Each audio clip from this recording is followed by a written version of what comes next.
صحرا میں چشمے کا برآمد کرنا۔ یہ واقعہ جنگ صفین کے ایام میں واقع ہوا۔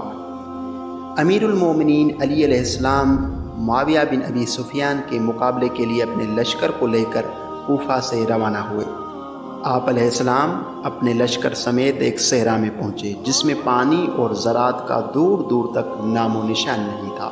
امیر المومنین علی علیہ السلام کا سپہ سالار مالک اشتر مولا علی علیہ السلام کے پاس آیا اور اس نے عرض کیا، یا مولا، یہ بے آب و گیاہ وادی ہے، مجھے خدشہ ہے کہ پیاس کی وجہ سے ہمارے سپاہی اور جانور کہیں ہلاک ہی نہ ہو جائیں۔ آپ علیہ السلام نے فرمایا، اطراف میں اچھی طرح پانی تلاش کرو۔ لوگوں نے دور دور تک پانی تلاش کیا لیکن انہیں کہیں پانی دکھائی نہ دیا اور وہ نا امید ہو کر واپس آ گئے۔ چنانچہ مولا امیر المومنین علی علیہ السلام بنفس نفیس تھوڑا سا چلے اور ایک جگہ پہنچ کر فرمایا، اس جگہ کو کھودو۔ مولا علی علیہ السلام کے ساتھیوں نے اس جگہ کو کھودنا شروع کیا۔ وہاں سے ریت اور پتھر ہٹائے گئے۔ کچھ کھدائی کے بعد سیاہ رنگ کی ایک چٹان ظاہر ہوئی۔ 100 افراد نے مل کر اسے وہاں سے ہٹانے کی کوشش کی لیکن اس میں جنبش تک نہ ہوئی۔ لوگوں نے امیر المومنین علی علیہ السلام سے عرض کیا کہ وہاں تو سیاہ چٹان آ چکی ہے جس کا ہٹانا ناممکن ہے۔ آپ علیہ السلام وہاں تشریف لائے۔ آپ علیہ السلام نے اکیلے ہی اپنے ہاتھوں سے اس پتھر کو ہٹایا تو اس کے نیچے سے شیریں چشمہ نمودار ہوا۔ آپ علیہ السلام نے لشکر سے فرمایا کہ جی بھر کر پانی پی لو اور اپنی مشقیں بھی بھر لو۔ جب تمام لوگوں نے پانی پی لیا اور مشقیں بھر لیں تو آپ علیہ السلام نے اس بھاری پتھر کو تن تنہا اٹھایا اور چشمے کے دہانے پر رکھ دیا اور اس جگہ کو ریت اور مٹی سے بھر دیا۔ پھر آپ وہاں سے چل پڑے۔ چند فرسخ طے کرنے کے بعد آپ علیہ السلام نے فرمایا، تم میں سے کسی کو چشمے کی جگہ کا علم ہے؟ اگر کسی کو علم ہے تو وہ اس کی نشاندہی کرے۔ انہوں نے عرض کیا، ہم سب اس مقام کو جانتے ہیں۔ امام علیہ السلام نے فرمایا، آؤ اس جگہ چلتے ہیں تاکہ اسے دیکھے۔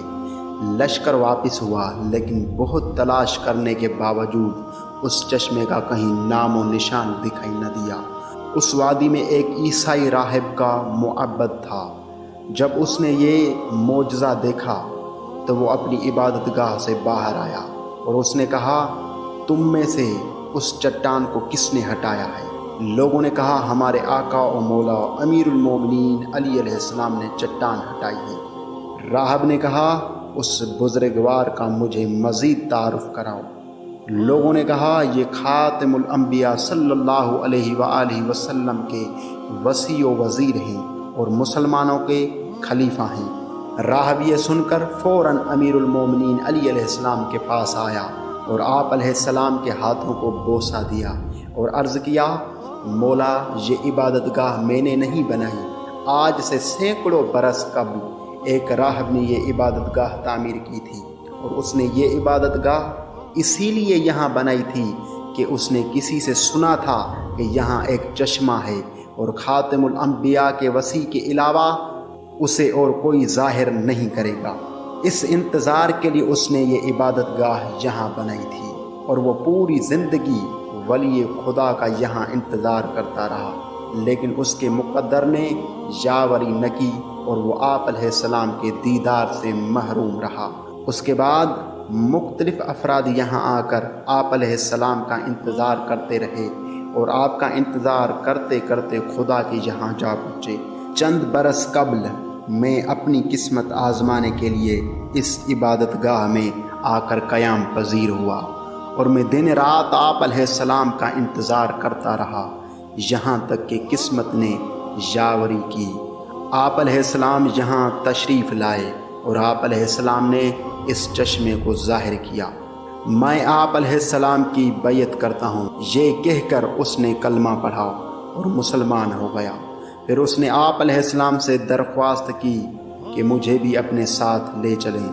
امام علیہ السلام نے فرمایا، ہم تو جنگ کرنے کے لیے جا رہے ہیں۔ راہب نے کہا، میں بھی یہ چاہتا ہوں کہ اپنی جان اسلام کی راہ میں قربان کروں۔